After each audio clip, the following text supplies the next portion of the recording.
ಓಂ ತದೇತತ್ಸಹಸ್ರಂ ತತ್ಸರ್ವಂ ತಸ್ಯ ಮೇನ್ನಂ ಮಿತ್ರಂ ದಕ್ಷಿಣಂ ಸಜಿತಿ ಪ್ರಾಣಃ ಪರೋಕ್ಷಪ್ರಿಯಾ ಇವ ಹಿ ದೇವಾಃ ಪರೋಕ್ಷಪ್ರಿಯಾ ಇವ ಹಿ ದೇವಾಃ. ಓಂ ಪ್ರಜಾಪತಯೇ ನಮಃ. ಓಂ ಅರ್ವಾಗ್ಯಾಹಿ ಸೋನೋ ಸಹಸೋ ಯಸ್ಯನು ಧೃಷ್ವೇಃ ಚಿದದೇವ ಈಶೇ ಪುರುಹೂತಯೋತೋಃ ಪ್ರಬಿದ್ಯುಮ್ನ ಸ್ಥವಿರಸ್ಯ ಭೃಷ್ವೇಃ. ಶ್ರೀ ಗುರುಭ್ಯೋ ನಮಃ. ವಿಷ್ಣು ಸಹಸ್ರನಾಮ ಸ್ತೋತ್ರದ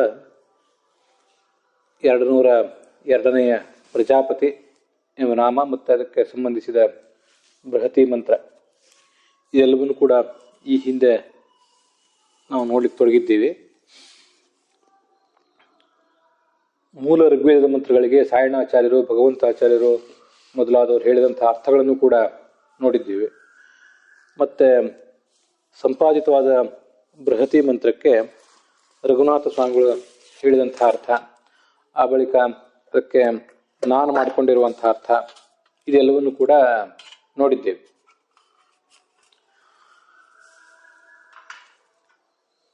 ಚತುರ್ಮುಖ ಮತ್ತು ಮುಖ್ಯ ಪ್ರಾಣರು ಯಾರಿಗೂ ಮಣಿಯದಂಥ ಶಕ್ತಿ ಉಳ್ಳವರು. ಭಗವಂತನನ್ನು ಈ ಜಗತ್ತಿಗೆ ವ್ಯಕ್ತ ಮಾಡಿಕೊಡುವಂಥ ಕಾರ್ಯ ಅವರದೇ. ಆದ್ದರಿಂದ ಅವರು ಭಗವಂತನಿಗೆ ತಂದೆಯಂತೆ. ಹೀಗೆ ಚತುರ್ಮುಖ ಅಥವಾ ಮುಖ್ಯ ಪ್ರಾಣನ ತಂದೆಯೇ ಅಂತ ಭಗವಂತನನ್ನ ಇಲ್ಲಿ ಸ್ತೋತ್ರ ಮಾಡಿದ್ದಾರೆ. ಮತ್ತೆ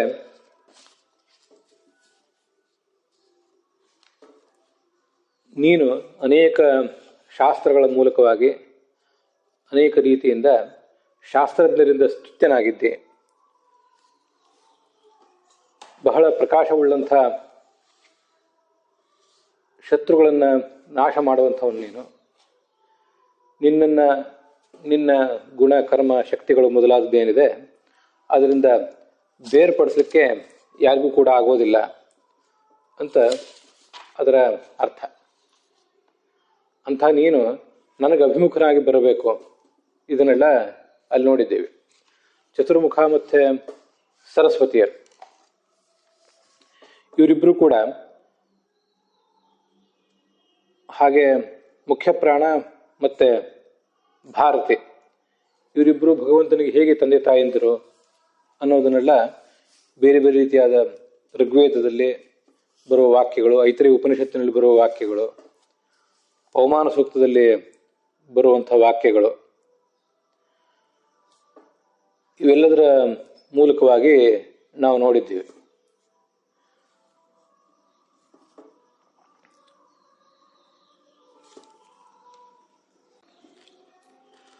ಪ್ರಜಾ ಎಂಬ ಶಬ್ದಕ್ಕೆ ಜ್ಞಾನ ಅಂತ ಅರ್ಥ. ಆ ಜ್ಞಾನ ಉಳ್ಳವರನ್ನು ಎಲ್ಲರನ್ನೂ ಭಗವಂತ ಪಾಲಿಸ್ತಾನೆ, ಜ್ಞಾನ ಕೊಟ್ಟು ಎಲ್ಲರನ್ನೂ ಪಾಲಿಸ್ತಾನೆ ಅನ್ನುವುದನ್ನೆಲ್ಲ ನೋಡಿದ್ದೇವೆ. ಅದರಿಂದ ಭಗವಂತ ಪ್ರಜಾಪತಿ.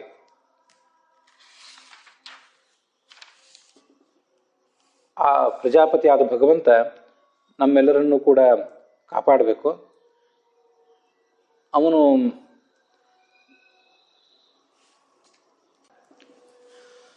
ನಮ್ಮ ಈ ಜೀವನ ಯಜ್ಞಕ್ಕೆ ನಮಗೆ ಅಭಿಮುಖನಾಗಿ ಬರಬೇಕು ಅಂತಿಷ್ಟು ಅದರ ಭಾವಾರ್ಥ. ಪ್ರಜಾಪತಿ ಎಂಬ ಶಬ್ದಕ್ಕೆ ಸಂಬಂಧಪಟ್ಟ ಉಲ್ಲೇಖಗಳನ್ನು ನಾವೀಗ ನೋಡಬೇಕಾಗಿದೆ.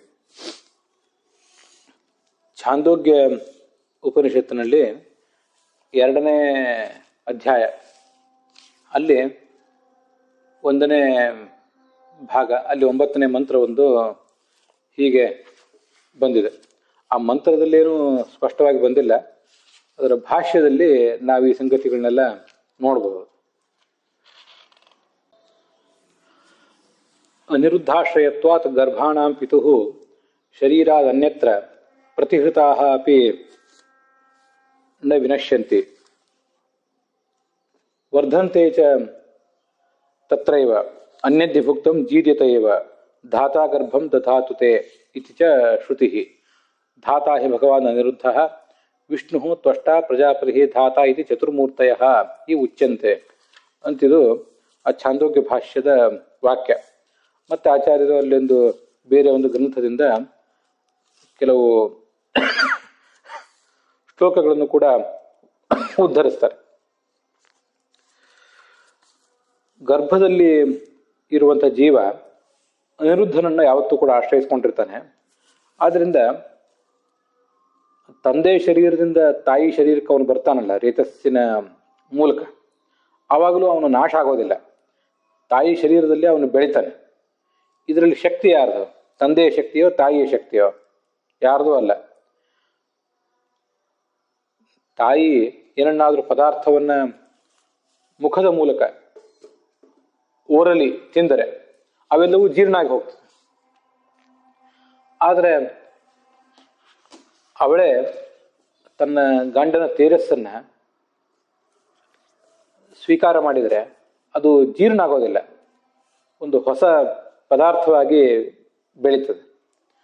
ತಿಂದ ಪದಾರ್ಥಗಳೆಲ್ಲವೂ ಮಲವಾಗಿ ಶರೀರದಿಂದ ಹೊರಗೆ ಹೋದರೆ ಇದೊಂದು ಪದಾರ್ಥ ಮಾತ್ರ, ತೇಜಸ್ಸು ವೀರ್ಯ ಅನ್ನುವಂಥ ಒಂದು ಪದಾರ್ಥ ಮಾತ್ರ ಹೊಸ ಶಿಶುವಾಗಿ ಬೆಳೀತದೆ. ಇದು ಭಗವಂತನ ಮಹಿಮಾ. ಆ ಅನಿರುದ್ಧ ಗರ್ಭದಲ್ಲಿರುವ ಜೀವರಿಗೆ ಆಶ್ರಯನಾಗಿದ್ದಾನೆ. ಧಾತಾ ಗರ್ಭಂ ದಧಾತುತೆ ಅಂತ ವೇದವಾಕ್ಯ ಇಲ್ಲಿ ವರ್ಣನೆ ಮಾಡಿದೆ. ವಿಷ್ಣುರ್ಯೋನಿಂ ಕಲ್ಪಯತು ತ್ವಷ್ಟಾರೂಪಾಣಿ ವಿಂಶತು ಆಸಿಂಚತು ಪ್ರಜಾಪತಿ ಧಾತಾ ಗರ್ಭಂ ದಧಾತುತೆ ಅಂತ ಋಗ್ವೇದ. ವಿಷ್ಣು ಆ ಯೋನಿಯನ್ನ, ತಾಯಿಯ ಗರ್ಭವನ್ನು ಸಿದ್ಧ ಮಾಡಿದೆ. ತ್ವಷ್ಟ ಆ ಗರ್ಭಸ್ಥ ಶಿಶುವಿನ ರೂಪಗಳನ್ನು, ಅಂಗಾಂಗಗಳನ್ನು ತಿದ್ದಲಿ. ಪ್ರಜಾಪತಿ ಅದನ್ನ ಹೊರಗೆ ತರಲಿ. ಧಾತಾ ಗರ್ಭಂ ದಧಾತುತೆ.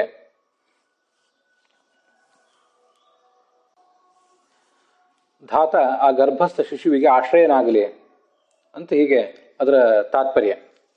ಧಾತ ಅಂದ್ರೆ ಅನಿರುದ್ಧ ಅಂತಲೇ ಅರ್ಥ. ಮೂಲ ಋಗ್ವೇದದ ಮಂತ್ರದಲ್ಲಿ ವಿಷ್ಣು, ತ್ವಷ್ಟ, ಪ್ರಜಾಪತಿ ಮತ್ತು ಧಾತ ಅಂತ 4 ಶಬ್ದಗಳೇನಿವೆಯಲ್ಲ, ಆ ಶಬ್ದಗಳ ಮೂಲಕ ಚತುರ್ಮೂರ್ತಿಯಾದ ಭಗವಂತನ ರೂಪಗಳನ್ನೇ ವರ್ಣನೆ ಮಾಡಿದ್ದಾರೆ. ವಾಸುದೇವ, ಸಂಕರ್ಷಣ, ಪ್ರದ್ಯುಮ್ನ, ಪ್ರದ್ಯುಮ್ನ, ಅನಿರುದ್ಧ ಎಂಬುದಾಗಿ 4 ರೂಪಗಳ ಮಹಿಮೆ ಅಲ್ಲಿ ಕಂಡು ಬರ್ತದೆ. ಆಚಾರ್ಯರು ಆ ಋಗ್ವೇದದ ಮಂತ್ರಕ್ಕೆ ಸಂವಾದಿಯಾಗಿ ಒಂದು ಗ್ರಂಥದಿಂದ ಈ ಶ್ಲೋಕಗಳನ್ನು ಉದ್ಧರಿಸ್ತಾರೆ. ಯೋನಿ ಕ್ಲುಪ್ತಿರು ವಾಸುದೇವಾತ್ ರೂಪಂ ಸಂಕರ್ಷಣಾತ್ ಭವೇತ್ ಆಸೇಕ ಕರ್ಮ ಪ್ರದ್ಯುಮ್ನಾತ್ ಅನಿರುದ್ಧಾಚ್ಚ ಧಾರಣಂ ಅಂತ. ವ್ಯಾಪ್ತೇರ್ ವಿಷ್ಣುರು ವಾಸುದೇವ ತ್ವಷ್ಟಾ ತ್ವೇಷಾತ್ ದ್ವಿತೀಯಕಃ ಪ್ರಜಾಪತಿ ಪ್ರಜಾಪಾತಾತ್ ನಿಷೇಕ ಪಾತನಂ ತತಃ ಪ್ರಜಾಪತಿಸ್ತು ಪ್ರದ್ಯುಮ್ನೋ ಧಾತಾ ಧಾರಣಕರ್ಮತಃ ಅನಿರುದ್ಧ ಇತಿ ಪ್ರೋಕ್ತಃ ಕೃಷ್ಣರಾಮೋ ತಥಾಶ್ವಿನೌ ಅಂತ ಆ ಗ್ರಂಥ. ವಾಸುದೇವ ರೂಪಿಯಾದ ಭಗವಂತ ಅವನೇ ಆ ತಾಯಿಯ ಒಡಲನ್ನ ಸಿದ್ಧ ಮಾಡ್ತಾನೆ, ಶುದ್ಧಿ ಮಾಡ್ತಾನೆ ಅಂತ ಕೂಡ ಕೆಲವರು ವ್ಯಾಖ್ಯಾನ ಮಾಡಿದ್ದಾರೆ. ಶುದ್ಧಿ ಮಾಡುವುದು ಅಂದ್ರೆ, ಸಿದ್ಧ ಮಾಡುವುದು ಅಂದ್ರೆ ಮುಂದಿನ ಗರ್ಭದ ಬೆಳವಣಿಗೆಗೆ ಆ ಗರ್ಭವನ್ನ ಅವನು ಸಿದ್ಧ ಮಾಡ್ತಾನೆ. ಇಲ್ಲಿ ಆ ವಾಸುದೇವ ಅಂದ್ರು ವಿಷ್ಣು ಅಂದ್ರು ಒಂದೇ ಅರ್ಥ. ಮತ್ತೆ ಸಂಕರ್ಷಣ ರೂಪಿಯಾದ ಭಗವಂತ ಆ ಗರ್ಭದಲ್ಲಿರುವ ಶರೀರವನ್ನ, ಜೀವನ ಶರೀರವೇನಿದೆ ಆ ಶರೀರವನ್ನ ಬೆಳೆಸ್ತಾನೆ. ಆ ಸಂಕರ್ಷಣ ಅಂದ್ರೆ ತ್ವಷ್ಟ. ಮುಂದೆ ಆಸೇಕ ಕರ್ಮ, ಆಸೇಕ ಅಂದ್ರೆ ಹೊರಗೆ ಬರುವುದು ಅಂತ ಅರ್ಥ. ಪ್ರದ್ಯುಮ್ನ ರೂಪಿಯಾದ ಭಗವಂತನಿಂದ ಆ ಗರ್ಭ ಹೊರಗೆ ಬರ್ತದೆ. ಮತ್ತೆ ಆ ಪ್ರದ್ಯುಮ್ನ ರೂಪಿಯಾದ ಭಗವಂತನನ್ನೇ ಪ್ರಜಾಪತಿ ಅಂತ ಹೇಳೋದು. ಅನಿರುದ್ಧ ರೂಪಿಯಾದ ಭಗವಂತನಿಂದ ಗರ್ಭದ ಧಾರಣೆ ಆಗ್ತದೆ. ಅವನನ್ನೇ ಧಾತ ಅಂತ ಹೇಳೋದು. ಧಾರಣ ಮಾಡುವುದರಿಂದ ಅವನನ್ನೇ ಧಾತ ಅಂತ ವರ್ಣನೆ ಮಾಡಿದ್ದಾರೆ. ಹೀಗೆ ವಿಷ್ಣು, ತ್ವಷ್ಟ ಮತ್ತೆ ಪ್ರಜಾಪತಿ, ಧಾತ ಈ ಶಬ್ದಗಳಿಂದ ವಾಸುದೇವ, ಸಂಕರ್ಷಣ, ಪ್ರದ್ಯುಮ್ನ, ಅನಿರುದ್ಧ ಅನ್ನುವಂಥ 4 ರೂಪಗಳನ್ನೇ ವರ್ಣನೆ ಮಾಡ್ತಾರೆ. ಈ ವಿಷ್ಣು ಎಂಬ ಶಬ್ದಕ್ಕೂ ವಾಸುದೇವ ಎಂಬ ಶಬ್ದಕ್ಕೂ ಸಮಾನತೆ, ಅರ್ಥದ ಸಮಾನತೆ ಇದೆ. ಅದೇ ಗರ್ಭವನ್ನ ಸಿದ್ಧಪಡಿಸುವುದು, ಅದೇ ರೂಪ. ಯಾಕೆಂದರೆ ವಿಷ್ಣು ಎಂಬ ಶಬ್ದಕ್ಕೆ ವ್ಯಾಪ್ತಿ ಅಂತ ಅರ್ಥ ಇದೆ. ಅದನ್ನು ನಾವು ಹಿಂದೆ ನೋಡಿದ್ದೇವೆ.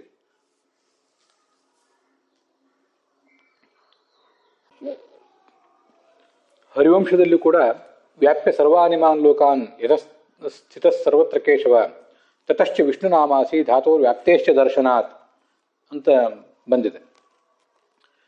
ನೀನು ಎಲ್ಲ ಕಡೆ ವ್ಯಾಪ್ತನಾಗಿರುವುದರಿಂದ ನಿನ್ನನ್ನು ವಿಷ್ಣು ಅಂತ ಹೇಳ್ತಾರೆ. ಯಾಕೆಂದರೆ ವಿಷ ಪ್ರವೇಶನೆ ಅನ್ನೋ ಧಾತು ನಾವು ಕೇಳಿರುವುದು ವಿಷ ಪ್ರವೇಶನೆ ಅನ್ನೋ ಧಾತುವನ್ನು. ವಿಷತಿ ಅಂದರೆ ಪ್ರವೇಶ ಮಾಡ್ತಾನೆ ಅಂತ. ಆದರೆ ಪ್ರವೇಶ ಮಾಡುವುದು ಮಾತ್ರ ಅಲ್ಲ, ಎಲ್ಲ ಕಡೆ ವ್ಯಾಪಿಸಿದ್ದಾನೆ ಅಂತ ಕೂಡ ಹರಿವಂಶವೂ ಅದನ್ನು ಸ್ಪಷ್ಟಪಡಿಸಿದೆ. ಹೀಗೆ ವಿಷ್ಣು ಅಂದರೆ ವ್ಯಾಪ್ತನಾದವನು ಅಂತ ಅರ್ಥ. ವಾಸುದೇವ ಎಂಬ ಶಬ್ದಕ್ಕೂ ಕೂಡ ವ್ಯಾಪ್ತ ಅಂತಲೇ ಅರ್ಥ. ಅದನ್ನು ನಾವು ಹಿಂದೆ ಅನೇಕ ಕಡೆ ನೋಡಿದ್ದೇವೆ. ವಾನಾತ್ ಸೂತೇಹೇ ದೇವನಾಥ್ ವಾಸುದೇವ ಛಾದಯಾಮಿ ಜಗತ್ ಸರ್ವಂ ಭೂತ್ವಾ ಸೂರ್ಯ ಯುವಾಂಶುಭಿ ಸರ್ವಭೂತ ನಿವಾಸಶ್ಚ ವಾಸುದೇವಸ್ತತೋಸ್ಮ್ಯಹಂ ಇತ್ಯಾದಿ ಅನೇಕ ಉಲ್ಲೇಖಗಳಲ್ಲಿ ವಾಸನ ಮಾಡುವುದು ಅಂದರೆ ಹೊಸ ಆಚ್ಛಾದನೆ, ಎಲ್ಲ ಕಡೆ ವ್ಯಾಪಿಸಿಕೊಳ್ಳುವುದು ಅಂತಲೇ ಅದಕ್ಕರ್ಥ. ಹೀಗೆ ಆ ಭಗವಂತ ಎಲ್ಲ ಕಡೆ ವ್ಯಾಪಿಸಿಕೊಂಡಿರುವುದರಿಂದ ವಾಸುದೇವ ಅಂತನೂ ವಿಷ್ಣು ಅಂತನೂ ಕರೆಸ್ಕೊಂಡಿದ್ದಾನೆ. ಅವನ ಆ ರೂಪವೇ ಈ ಗರ್ಭವನ್ನು ತಾಯಿಯ ಒಡಲನ್ನ ಮುಂದಿನ ಆ ಶಿಶುವಿನ ಬೆಳವಣಿಗೆಗೆ ಸಿದ್ಧ ಮಾಡೋದು. ತ್ವಷ್ಟಾತ್ ದ್ವಿತೀಯಕಃ. ಮುಂದೆ ಸಂಕರ್ಷಣ ಅಂತೇನು ರೂಪ ಇದೆ, ಆ ಸಂಕರ್ಷಣ ಎಂಬ ರೂಪಕ್ಕೆ ಮತ್ತೆ ತ್ವಷ್ಟ ಎಂಬ ಹೆಸರಿಗೂ ಕೂಡ ಸಮಾನತೆ ಇದೆ. ತ್ವಷ್ಟ ಅಂದರೆ ತ್ವಿಷ ದೀಪ್ತವು ಅಂತ, ಬೆಳಗುವುದು ಅಂತ ಅರ್ಥ. ಇದು ಹೀಗೆ ತ್ವಷ್ಟ ಎಂಬ ಶಬ್ದ ನಿಷ್ಪನ್ನ ಆಗಿದೆ. ಮತ್ತೆ ಈ ಸಂಕರ್ಷಣನೂ ಕೂಡ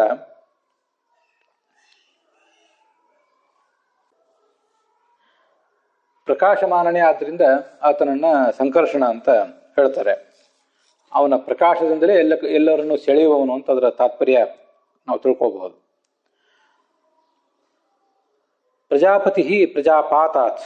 ನಾವೀಗ ಇಲ್ಲಿ ವಿಷ್ಣು ಸಹಸ್ರನಾಮದಲ್ಲಿ ನೋಡ್ಬೇಕಾಗಿರುವ ಶಬ್ದ ಪ್ರಜಾಪತಿ ಅಂತ. ಪತಿ ಅಂದ್ರೆ ಏನು? ನಮಗೆಲ್ಲ ಪಾಲನೆ ಎಂಬ ಧಾತುವಿನಿಂದ ಈ ಪತಿ ಎಂಬ ಶಬ್ದ ನಿಷ್ಪನ್ನ ಆಗಿದೆ ಅಂತ ಗೊತ್ತು. ಗಂಡ ಕುಟುಂಬವನ್ನು ಸಾಕಿ ಸಲಹಬೇಕಾದಂತಹ ಜವಾಬ್ದಾರಿ ಉಳ್ಳವನು, ಆದ್ರಿಂದ ಆತನನ್ನ ಪತಿ ಅಂತ ಹೇಳ್ತಾರೆ ಅಂತ ಗೊತ್ತಿದೆ. ಆದರೆ ಪಾತಯತಿ ಇತಿ ಪತಿ, ಗರ್ಭದಲ್ಲಿರುವ ಶಿಶುವನ್ನ ಗರ್ಭದಿಂದ ಹೊರ ಹಾಕ್ತಾನೆ, ಡೆಲಿವರಿ ಮಾಡಿಸುವವನೇ ಈ ಭಗವಂತ. ಆದ್ರಿಂದ ಪ್ರಜಾ ಪಾತಯತಿ ಇತಿ ಪ್ರಜಾಪತಿ ಅನ್ನೋ ಶಬ್ದ ಈ ಪ್ರದ್ಯುಮ್ನ ರೂಪಿಯಾದ ಭಗವಂತನನ್ನ ಹೇಳ್ತದೆ.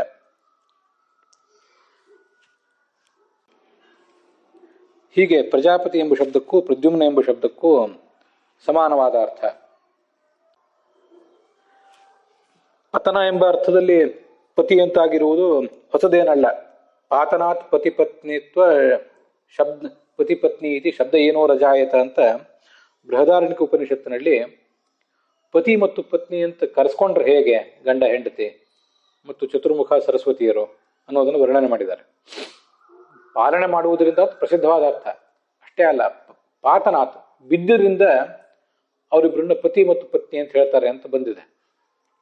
ಚತುರ್ಮುಖ ಬ್ರಹ್ಮ ತನ್ನ ಶರೀರವನ್ನ ಉಬ್ಬಿಸಿಕೊಂಡಂತೆ, ಇಬ್ಬರು ಒಟ್ಟಿಗೆ ನಿಂತರೆ ಆ ಶರೀರ ಹೇಗೆ ದೊಡ್ಡದಾಗಿ ಕಾಣಬೇಕೋ ಆ ಥರ ಅಷ್ಟು ಉಬ್ಬಿಸಿಕೊಂಡಂತೆ. ಅದಾದ್ಮೇಲೆ ಅದನ್ನ ಅರ್ಧ ಭಾಗ ಮಾಡಿದ, ಅದು ಬಿತ್ತು. ಹೀಗೆ ಬಿದ್ದುದರಿಂದ ಅವನಿಗೆ ಪತಿ ಅಂತನೂ, ಗಂಡನಿಗೆ ಪತಿ ಅಂತನೂ, ಮತ್ತೆ ಹೆಂಡತಿಗೆ ಪತ್ನಿ ಅಂತನೂ ಕರೆಯಬೇಕು. ಇದು ಬೃಹದಾರಣ್ಯಕ ಉಪನಿಷತ್ನಲ್ಲಿ ಬಂದಿರೋದು. ದಂಪತಿ ಸಹಿತೌ ಯಾವತ್ ಬ್ರಹ್ಮ ಚೈವ ಸರಸ್ವತಿ ತಾವದ್ದೇಹೋ ಭವದ್ ಬ್ರಹ್ಮ ತದಾ ದ್ವೇಹಂ ದ್ವಿಧಾ ಕರೋತ್ ಪಾತನಾತ್ ಪತಿಪತ್ನಿತ್ವ ಶಬ್ದ ಏನೋ ರಜಾಯತ ತಸ್ಮಾತ್ ತಯೋರೇಕ ಸುಖಂ ಭವತ್ಯೇವ ಅರ್ಧಪಾತ್ರವತ್ ಅಂತ ಆ ಉಪನಿಷತ್ ಬೃಹದಾರಣ್ಯಕ ಉಪನಿಷತ್ ಭಾಷ್ಯದ ಪೂರ್ಣ ಪಾಠ. ಹೀಗೆ ಪತಿ ಎಂಬ ಶಬ್ದ ಪತನ ಎಂಬ ಅರ್ಥದಲ್ಲಿ ಬಂದಿದೆ ಅಂತ ಹಿಂದೆ ಕೂಡ ನಾವು ನೋಡಿದ್ದೇವೆ. ಇಲ್ಲೂ ಕೂಡ ಪ್ರಜಾಪತಿ ಅಂದರೆ ಹಾಗೇನೆ, ಗರ್ಭಧಾರಣೆ ಮಾಡುವವನು ಅನಿರುದ್ಧ.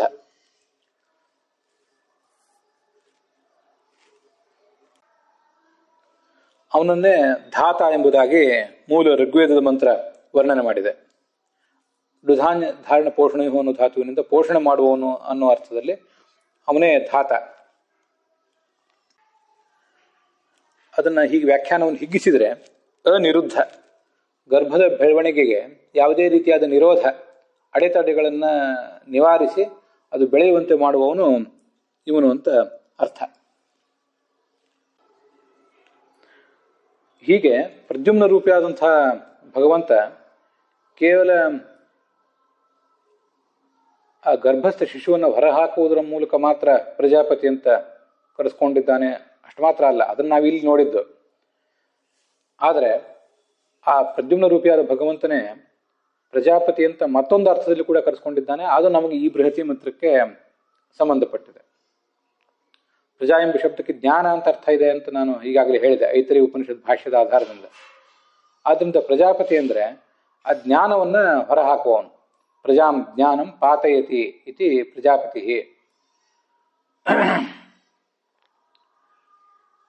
ಗರ್ಭವನ್ನು ಧರಿಸಿದಂಥ ಒಬ್ಬ ಸ್ತ್ರೀಗೆ ತನ್ನ ಗರ್ಭವನ್ನು ಶಿಶುವಿನ ರೂಪದಲ್ಲಿ ಹೊರಹಾಕಿದಾಗಲೇ ಹೇಗೆ ಸಮಾಧಾನವೋ ಹಾಗೆ ಒಬ್ಬ ಜ್ಞಾನಿಗೆ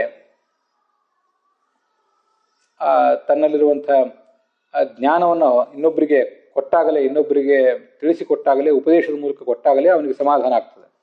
ಆದ್ದರಿಂದ ಪ್ರಜಾಂ ಜ್ಞಾನಂ ಪಾತಯತಿ ಅಂತ ಹೀಗೆ ಇನ್ನೊಂದು ಅರ್ಥವನ್ನು ಕೂಡ ಅದಕ್ಕೆ ನಾವು ಮಾಡ್ಬೋದು. ಇದು ನನ್ನ ಅನಿಸಿಕೆಯ ಅರ್ಥ.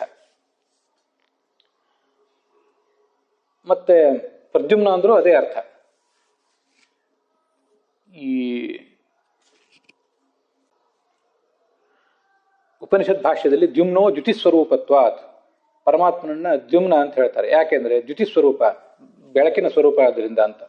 ಬೆಳಕು ಅಂದ್ರೆ ಜ್ಞಾನವೇ. ಬೆಳಕು ಅಂದ್ರೆ ಜ್ಞಾನ, ಕತ್ತಲು ಅಂದ್ರೆ ಅಜ್ಞಾನ, ನಮಗಿದೆಲ್ಲ ಗೊತ್ತಿದ್ದೇ ಇದೆ. ಆದ್ದರಿಂದ ಪ್ರಜಾಪತಿ ಎಂಬ ಶಬ್ದದಿಂದ ಮೂಲತಃ ಈ ಮಂತ್ರ ಏನು ಹೇಳಿದೆ, ವಿಷ್ಣು ಸಹಸ್ರನಾಮ ಸ್ತೋತ್ರದ ಈ ನಾಮ ಏನು ಹೇಳ್ತದೆ, ಜ್ಞಾನವನ್ನ ಕೊಟ್ಟು ನಮ್ಗೆ ಕಾಪಾಡುವವನು ಮತ್ತೆ ನಮ್ಮಿಂದ ಜ್ಞಾನವನ್ನು ಇನ್ನೊಬ್ಬರಿಗೆ ಕೊಡಿಸುವವನು ಅಂತ. ಇದೇ ಅರ್ಥವನ್ನೇ ಪ್ರದ್ಯುಮ್ನ ಎಂಬ ಶಬ್ದವು ಕೂಡ ಹೇಳ್ತದೆ. ಜ್ಞಾನದ ಬೆಳಕನ್ನ ಒಬ್ಬ ಗುರುವಿನಿಂದ ಶಿಷ್ಯನ ಕಡೆಗೆ ಹೋಗುವಂತೆ ಮಾಡ್ತಾನೆ. ಆದ್ರಿಂದ ಪ್ರಜಾಪತಿ ಎಂಬ ಶಬ್ದಕ್ಕೂ ತುವಿದ್ಯುಮ್ನ ಎಂಬ ಶಬ್ದಕ್ಕೂ ಸಂಬಂಧ ಇದೆ. ವಿಷ್ಣು ಸಹಸ್ರನಾಮ ಸ್ತೋತ್ರದ ಪ್ರಜಾಪತಿ ಎಂಬ ಶಬ್ದ ಏನು ಅರ್ಥವನ್ನು ಹೇಳಿದೆಯೋ ಅದನ್ನೇ ತುವಿದ್ಯುಮ್ನ ಎಂಬ ಶಬ್ದವು ಕೂಡ ಹೇಳಿದೆ. ಇದು ವಿಷ್ಣು ಸಹಸ್ರನಾಮಕ್ಕೂ ಮತ್ತು ಬೃಹತಿ ಮಂತ್ರಕ್ಕೂ ಇರುವ ಸಂಬಂಧ. ತುವಿದ್ಯುಮ್ನ ಎಂಬಲ್ಲಿಯೂ ಕೂಡ ತುವಿ ಅಂದ್ರೆ ಬಹಳ ಅಂತ ಅರ್ಥ, ದ್ಯುಮ್ನ ಅಂದ್ರೆ ಪ್ರಕಾಶ ಅಂತ ಅರ್ಥ, ಜ್ಞಾನದ ಪ್ರಕಾಶ ಅಂತಾನೆ ಅರ್ಥ. ಆ ತುವಿದ್ಯುಮ್ನ ಎಂಬ ಶಬ್ದಕ್ಕೆ ಪೂರ್ವಭಾವಿಯಾಗಿ ಪ್ರ ಅಂತೊಂದು ಉಪಸರ್ಗ ಇರುವುದನ್ನು ಕೂಡ ಗಮನಿಸ್ಬೇಕು ನಾವು. ಆ ಪ್ರ ಎಂಬ ಉಪಸರ್ಗ ಮುಂದೆ ಪ್ರಯಾಹಿ ಎಂಬಲ್ಲಿ ಯಾಹಿ ಅಂತ ಏನೋ ಧಾತು ಇದೆ, ಆ ಧಾತುವಿಗೂ ಹೊಂದಿಕೊಂಡು ಅದು ಕಾರ್ಯ ಮಾಡಬಹುದು, ಮಾಡಬಾರ್ದಂತ ಏನಿಲ್ಲ. ಅದಲ್ಲದೆ ಈ ಪ್ರ ಅನ್ನೋದನ್ನ ಇಲ್ಲಿಯೂ ಕೂಡ ಹೊಂದಿಸ್ಕೋಬಹುದು. ಪ್ರತ್ಯುವಿದ್ಯುಮ್ನ, ಪ್ರದ್ಯುಮ್ನ ಅಂದ್ರೆ ಬಹಳವಾದ ಪ್ರಕಾಶವುಳ್ಳವನು, ತುವಿ ಅಂದ್ರೂ ಬಹಳ ಅಂತಾನೆ ಅರ್ಥ.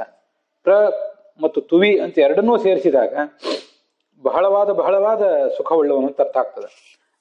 ಜ್ಞಾನ ಸುಖ ಸದ್ದೇಹ ಸುಖಗಂಧಶ್ಚ ಜ್ಞಾನಭಾ ಸತ್ಪರಾಕ್ರಮ. ಜ್ಞಾನ ಸುಖ ಸವಿಷ್ಣು ಪರಮೋಮತಃ ಅಂತ ಪರಮಾತ್ಮನ ಹೇಳ್ತಾರೆ. ಅವನ ಸ್ವರೂಪ ಹೇಗೆಂದ್ರೆ ಜ್ಞಾನವೇ ಘನೀಭೂತವಾದ ಆಕಾರವುಳ್ಳವನು, ಸುಖವೇ ಮೂರ್ತಿಮತ್ತಾದ ಆಕಾರ ಅವನು ಅಂತ. ಅದರಂತೆ ಪ್ರ ಮತ್ತು ತುವಿ ಅಂತ ಎರಡೆರಡನ್ನು ಹೇಳಿರುವುದು ಯಾಕೆ ಅಂದ್ರೆ ಬಹಳವಾದ ಜ್ಞಾನದ ಪ್ರಕಾಶವುಳ್ಳವನು. ಆದ್ರಿಂದ ನೇರವಾಗಿ ಪ್ರಜಾಪತಿ ಎಂಬುದನ್ನೇ ಪ್ರತುವಿದ್ಯುಮ್ನ ಅನ್ನುವುದೇ ಹೇಳಿದೆ. ಯಾವುದನ್ನ ಛಾಂದೋಗ್ಯ ಉಪನಿಷತ್ತು ವರ್ಣಿಸಿದೆಯೋ ಅದೇ ವಿಷಯವನ್ನೇ ಇಲ್ಲಿಯೂ ಕೂಡ ನಾವು ತಿಳಿದುಕೊಳ್ಬಹುದು. ಪ್ರಜಾಪತಿಸ್ತು ಪ್ರದ್ಯುಮ್ನ ಅಂತ ಸ್ಪಷ್ಟವಾಗಿ ಛಾಂದೋಗ್ಯ ಉಪನಿಷತ್ ಭಾಷ್ಯ ಹೇಳಿದೆ. ಅದನ್ನು ಇಲ್ಲಿ ಪ್ರತಿದ್ಯುಮ್ನ ಅಂತ ಬೃಹತಿ ಮಂತ್ರ ಪ್ರಜಾಪತಿ ಎಂಬ ಶಬ್ದವನ್ನ ವ್ಯಾಖ್ಯಾನಿಸಿದೆ. ಹೀಗೆ ಆ ಮಂತ್ರಕ್ಕೂ ಮತ್ತು ನಾಮಕ್ಕೂ ಸಂಬಂಧ ಇದೆ. ಮತ್ತೊಂದು ಕಡೆ ಸರ್ವಮೂಲದಲ್ಲಿ ಪ್ರಜಾಸ್ತು ಪಶು ಶಬ್ದೋಕ್ತಾ ಪಶುಪಸ್ತು ಪ್ರಜಾಪತಿ ಅಂತ ಹೀಗೂ ಬಂದಿದೆ. ಪ್ರಜಾ ಅಂದರೂ ಪಶು ಅಂದರೂ ಒಂದೇ ಅರ್ಥ. ಅವರನ್ನು ಪಾಲಿಸುವುದರಿಂದ ಇವನಿಗೆ ಪ್ರಜಾಪತಿ ಅಂತನೂ ಪಶುಪತಿ ಅಂತನೂ ಹೇಳ್ತಾರೆ. ಪಶುಗಳು ಅಂದರೆ ಸಂಸಾರದಲ್ಲಿ ಬದ್ಧರಾದಂಥ ಜೀವರು. ಪಶಬಂಧನೆ ಅಂತ ಧಾತುವಿನ ಮೂಲಕ ಅದು ಬಂದಿರೋದು. ಹೀಗೆ ಸಂಸಾರದಲ್ಲಿ ಬದ್ಧರಾದ ಜೀವರನ್ನು ಪಾಲಿಸುವುದರಿಂದ ಇವನು ಪಶುಪತಿ. ಅವರಿಗೆ ಪ್ರಜಾ ಅಂದರೆ ಜ್ಞಾನವನ್ನು ಕೊಟ್ಟು ಪಾಲಿಸುವುದರಿಂದ ಆತ ಪ್ರಜಾಪತಿ. ಹೀಗೆ ಪಶುಪತಿ ಮತ್ತು ಪ್ರಜಾಪತಿ ಎಂಬ ಎರಡೂ ಶಬ್ದಗಳು ಕೂಡ ಸಂಸಾರದಲ್ಲಿ ಆತ ನಮ್ಮನ್ನು ಕಟ್ಟಿ ಹಾಕಿದವನು ಆಗಿದ್ದಾನೆ, ಸಂಸಾರದಿಂದ ನಮ್ಮನ್ನು ಮುಕ್ತರನ್ನಾಗಿ ಮಾಡುವವನು ಕೂಡ ಆಗಿದ್ದಾನೆ ಅಂತ ಹೀಗೆ ಇವೆರಡು ಅರ್ಥಗಳು ತಿಳಿದು ಬರ್ತವೆ.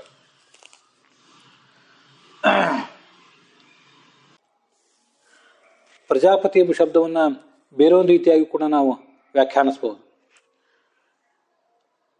ಐತರಿ ಉಪನಿಷತ್ತಿನ 6ನೇ ಅಧ್ಯಾಯದಲ್ಲಿ ಗರ್ಭೋತ್ಪತ್ತಿ ಭಗವಂತನ ಉತ್ಪತ್ತಿ ಅಂತ ವರ್ಣನೆ ಮಾಡ್ತಾರೆ. ಪುರುಷೇ ಹವಾ ಅಯಂ ಆದಿತಃ ಗರ್ಭೋ ಭವತಿ ಯದೇತದೇತಸ್ತದೇತತ್ ಸರ್ವೇಭ್ಯ ಅಂಗೇಭ್ಯ ತೀರಸ್ಸಂಭೂತಂ ಆತ್ಮನ್ಯೇವ ಆತ್ಮಾನಂ ಬಿಭರ್ತಿ ಅಂತ ಹೀಗೆ ಆ ವಾಕ್ಯ ಮುಂದುವರಿತದೆ. ನಾರಾಯಣ ಮೊದಲು ಅನ್ನದಲ್ಲಿದ್ದು ಅಂದರೆ ಆಹಾರದಲ್ಲಿದ್ದು ಆಹಾರದ ಮೂಲಕ ಪುರುಷನಲ್ಲಿ ಪ್ರವೇಶ ಮಾಡ್ತಾನೆ. ಪುರುಷ ಉಂಟಂತಹ ಆಹಾರ ಅವನ ಅಂಗಾಂಗಗಳಲ್ಲೆಲ್ಲ ವ್ಯಾಪಿಸಿ ತೇಜೋರೂಪವಾಗ್ತದೆ. ಮುಂದೆ ಆ ತೇಜಸ್ಸಿನಲ್ಲಿರುವ ಭಗವಂತನ ರೂಪ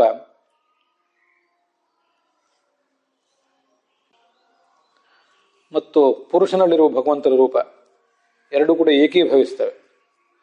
ಪುರುಷನಲ್ಲಿರುವ ಭಗವಂತ ಆ ಪುರುಷನ ತೇಜಸ್ಸನ್ನ ಮತ್ತು ತನ್ನ ರೂಪವನ್ನು ಎರಡನ್ನೂ ಕೂಡ ಸ್ತ್ರೀಯಲ್ಲಿ ಹಾಕ್ತಾನೆ. ತದ್ಯದಾ ಸ್ತ್ರೀಯಾಂ ಸಿಂಚತಿ ಅಥೈನ ಜನಯತಿ. ಆಗ ಆ ಸ್ತ್ರೀಯಲ್ಲಿ ಒಂದು ಗರ್ಭ ಮೊಳಿತದಲ್ಲ, ಗರ್ಭ ಮೊಳೆತಾಗ ಭಗವಂತನು ಕೂಡ ಅಲ್ಲಿ ಜನಿಸ್ತಾನೆ.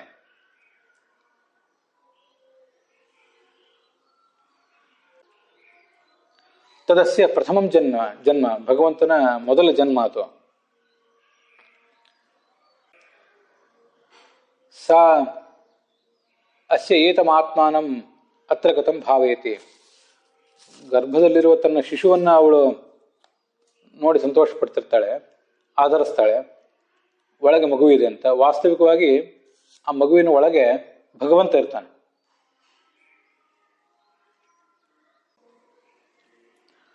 ಹೀಗೆ ಗರ್ಭದಲ್ಲಿ ಶಿಶು ಬೆಳೀಲಿಕ್ಕೆ ಪ್ರಾರಂಭ ಮಾಡಿದಾಗ ಅದು ಭಗವಂತನ ಮೊದಲ ಜನ್ಮ. ತದಸ್ಯ ದ್ವಿತೀಯಂ ಜನ್ಮ.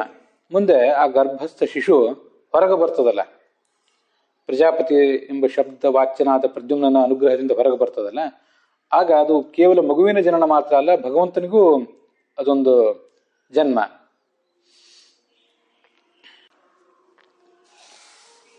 ಹೀಗೆ ಈ ಮಗ ಹುಟ್ಟಿ ದೊಡ್ಡವನಾಗ್ತಾನೆ. ಮುಂದೆ ಒಂದು ಕಾಲದಲ್ಲಿ ಆ ತಂದೆಯಾದವನು ಮರಣಿಸ್ತಾನೆ.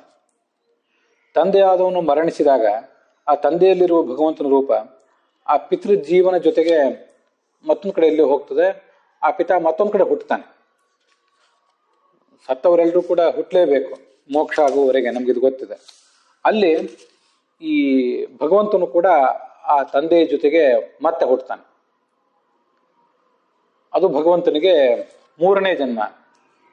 ತದಸ್ಯ ತೃತೀಯಂ ಜನ್ಮ ಸ ಇತಃ ಪ್ರಯನ್ನೇವ ಪುನರ್ಜಾಯತೆ.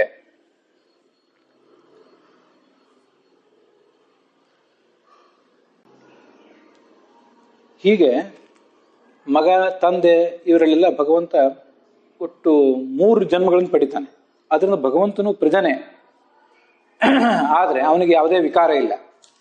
ನಮಗೆ ಗರ್ಭದಲ್ಲಿ ಬಂದು ಸೇರಿಕೊಂಡಾಗ, ಹುಟ್ಟುವಾಗ, ಹುಟ್ಟಿ ಬೆಳೆಯುವಾಗ, ಇನ್ನೂ ರೋಗ ನಿರೋಧಕ ಶಕ್ತಿ ನಮ್ಮಲ್ಲಿ ಸರಿಯಾಗಿ ಅಭಿವೃದ್ಧಿ ಆಗದೇ ಇದ್ದಾಗ ನಾನಾ ಥರದ ಕಷ್ಟಗಳನ್ನು ಅನುಭವಿಸ್ತೇವೆ. ನಮಗಿದು ಗೊತ್ತಿದೆ. ಇಂಥ ಯಾವುದೇ ತೊಂದರೆಯೂ ಕೂಡ ಆ ಭಗವಂತನಿಗಿಲ್ಲ. ಆದ್ರಿಂದ ಅವನು ಪ್ರಕರ್ಷೇಣ ಹುಟ್ಟುವವನು, ವ್ಯಕ್ತನಾಗುವವನು. ಆದ್ರಿಂದ ಅವನನ್ನು ಪ್ರಜಾ ಅಂತ ಹೇಳ್ತಾರೆ. ಹಾಗೆ ಪತಿ ಅಂತ ಕೂಡ ಅವನನ್ನು ವರ್ಣನೆ ಮಾಡ್ತಾರೆ. ಹೀಗೆ ಲೋಕ ವಿಲಕ್ಷಣವಾದಂಥ ಒಂದು ಜನ್ಮ ಒಂದು. ಲಕ್ಷ್ಮೀದೇವಿಯನ್ನು ಪ್ರಾರಂಭಿಸಿಕೊಂಡು ಎಲ್ಲರಿಗೂ ಕೂಡ ಒಂದಲ್ಲ ಒಂದು ರೀತಿಯಾದಂಥ ಜನನ ಇದ್ದೇ ಇದೆ. ಆದರೆ ಯಾವುದೇ ರೀತಿಯಾದ ಜನನವೂ ಯಾವುದೇ ರೀತಿಯಾದ ನಾಶವೂ ಇಲ್ಲದೇ ಇರುವಂಥ ಏಕೈಕ ತತ್ವ ಅಂದರೆ ಪರಮಾತ್ಮ. ಅವನಿಗೂ ಕೂಡ ಈ ಥರದ ಜನನ ಇದೆ, ಗರ್ಭಸ್ಥ ಶಿಶುವಿನ ಜೊತೆಗೆ ಜನನ ಇದೆ. ಆದರೆ ಅದರಿಂದ ಅವನಿಗೆ ಯಾವುದೇ ವಿಕಾರ ಇಲ್ಲ. ಅದರಿಂದ ಅವನು ಪ್ರಜಾ ಮತ್ತು ಎಲ್ಲರನ್ನೂ ಪಾಲಿಸುವುದರಿಂದ ಪತಿಯೂ ಹೌದು.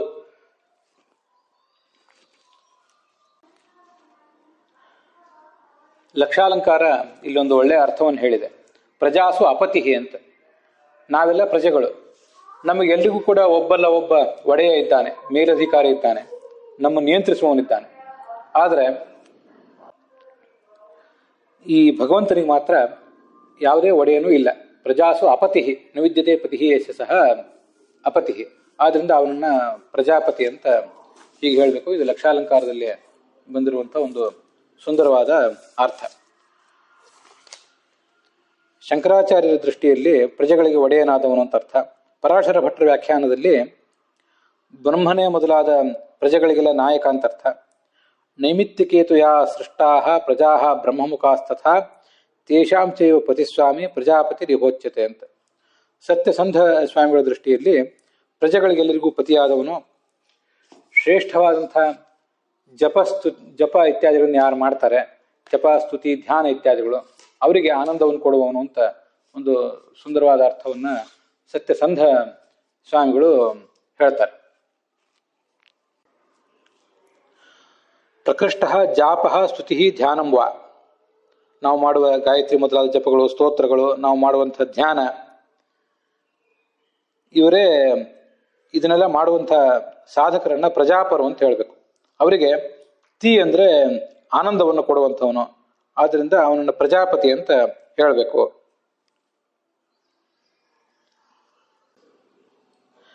ಭಾಗವತದಲ್ಲಿ ಸತ್ಯವ್ರತಂ ಸತ್ಯಪರಂ ತ್ರಿನೇತ್ರಂ ಅಂತ ಒಂದು ಶ್ಲೋಕ ಇದೆ 10ನೇ ಸ್ಕಂದದಲ್ಲಿ. ಅದರ ವ್ಯಾಖ್ಯಾನವನ್ನು ನೋಡುವಾಗ ಭಾಗವತ ತಾತ್ಪರ್ಯದಲ್ಲಿ ಸಚ್ಛಬ್ದ ಉತ್ತಮಂ ಬ್ರೂಯಾತ್. ಸತ್ ಅಂದರೆ ಉತ್ತಮ ಅಂತ ಅರ್ಥ. ಆನಂದಂ ತೀತಿ ವೈವದೇತ್. ತಿ ಸತ್ ತಿ ಯ ಅಂತ 3 ಅಕ್ಷರಗಳಿವೆ ಸತ್ಯ ಎಂಬಲ್ಲಿ. ಅಲ್ಲಿ ತಿ ಅಂದ್ರೆ ಆನಂದ ಅಂತ ಅರ್ಥ ಅಂತ ಆಚಾರ್ಯರು ತೋರಿಸಿಕೊಟ್ಟಿದ್ದಾರೆ. ಆದ್ರಿಂದ ಪ್ರಜಾಪತಿ ಅಂದ್ರೆ ಅಂಥ ಶ್ರೇಷ್ಠರಾದ ಸಾಧಕರಿಗೆ ಆನಂದ ಕೊಡುವವನು ಅಂತ ಅರ್ಥ. ಇದು ಸತ್ಯಸಂಧಿ ಸ್ವಾಮಿಗಳು ನಮಗೆ ತೋರಿಸಿ ಅನುಗ್ರಹಿಸಿರುವಂಥ ಒಂದು ಅರ್ಥ.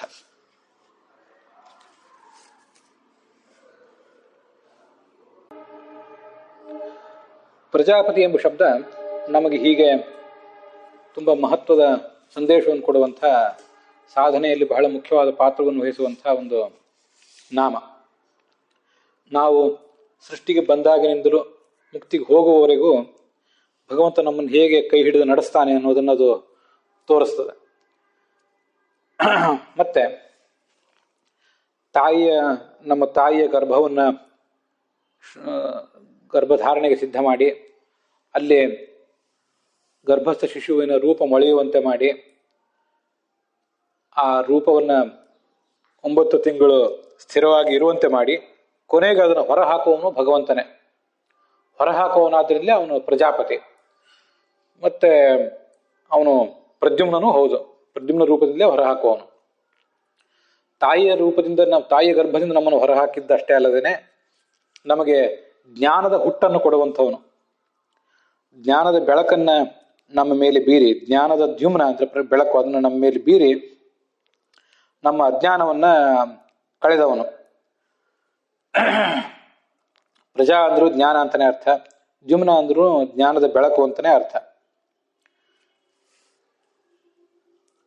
ಹೀಗೆ ನಮ್ಮನ್ನ ಸೃಷ್ಟಿಗೆ ತಂದು ಪ್ರತಿಯೊಂದು ಜನ್ಮದಲ್ಲಿಯೂ ಕೂಡ ತಂದೆ ತಾಯಂದಿರ ಮೂಲಕವಾಗಿ ಹುಟ್ಟಿಸಿ, ಆ ಬಳಿಕ ಜ್ಞಾನದ ಹುಟ್ಟನ್ನ ತಾನೇ ಕೊಟ್ಟು, ಮುಂದೆ ನಮಗೆ ಜಪ, ಧ್ಯಾನ, ಸ್ತೋತ್ರ, ಶ್ರವಣ, ಮನನ ಇತ್ಯಾದಿಗಳನ್ನೆಲ್ಲ ನಮ್ಮಿಂದ ಮಾಡಿಸಿ ನಮಗೆ ಈ ಜಗತ್ತಿನಲ್ಲಿಯೂ ಆನಂದ ಕೊಡ್ತಾನೆ. ಮತ್ತೆ ಮುಕ್ತ ಲೋಕದಲ್ಲಿಯೂ ಕೂಡ ನಮಗೆ ಮಹಾನಂದ ದೊರೆಯುವಂತೆ ಮಾಡ್ತಾನೆ.